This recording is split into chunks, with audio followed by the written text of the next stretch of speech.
New information is emerging tonight in a Kalamazoo Township death investigation. Tonight, police are still trying to track down Tim Salo Jr. for questioning. Officers found Jason Van Ostrin dead inside Salo's mobile home yesterday afternoon. The results of an autopsy have not yet been released, but police believe Van Ostrin died from a gunshot wound. News Channel 3's Jared Worksma spoke with family members of both men. He is live for us in Berry County, digging deeper into what may have led up to this shooting. Jared.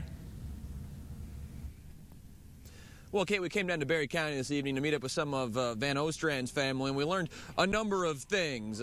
First of all, Van Ostrin was actually related to Salo by marriage. Second of all, the two men had problems getting along with one another at times. And finally, both men have been arrested multiple times for violent incidents. Now, one of them is dead, and police are looking for the other.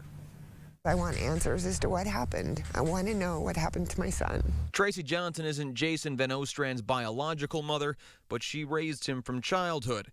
Jason's sister broke the news to her last night. She told me that the police had just left her house. They had found Jason shot to death. My world hasn't stopped spinning since. Just like Kalamazoo Township police, Johnson is hoping someone will provide information leading to Tim Salo Jr., the owner of the trailer Van Ostrin was found shot to death in. What was their relationship like, Tim and Jason?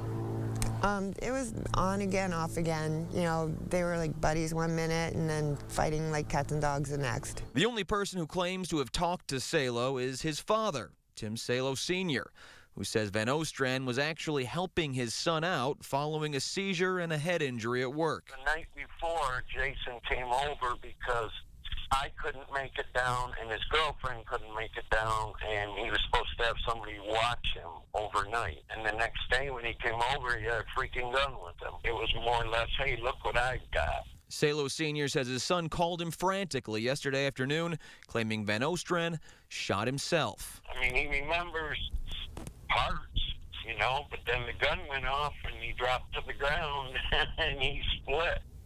He panicked. Johnson says she's hoping Salo Jr. will come to his senses and turn himself in. You were hoping that he can provide answers. Right, right. Is that the hardest thing for you right now? Yeah, not knowing. Now, Tim Salo Sr. says he actually convinced his son to call the police once, though he did not turn himself in. Salo Sr. says he will be calling the Kalamazoo Township Police himself tomorrow to relay his son's story to them. But if you see Tim Salo Jr., you are encouraged to contact 911 or Silent Observer. We're live in Berry County tonight. I'm Jared Worksma, News Channel 3.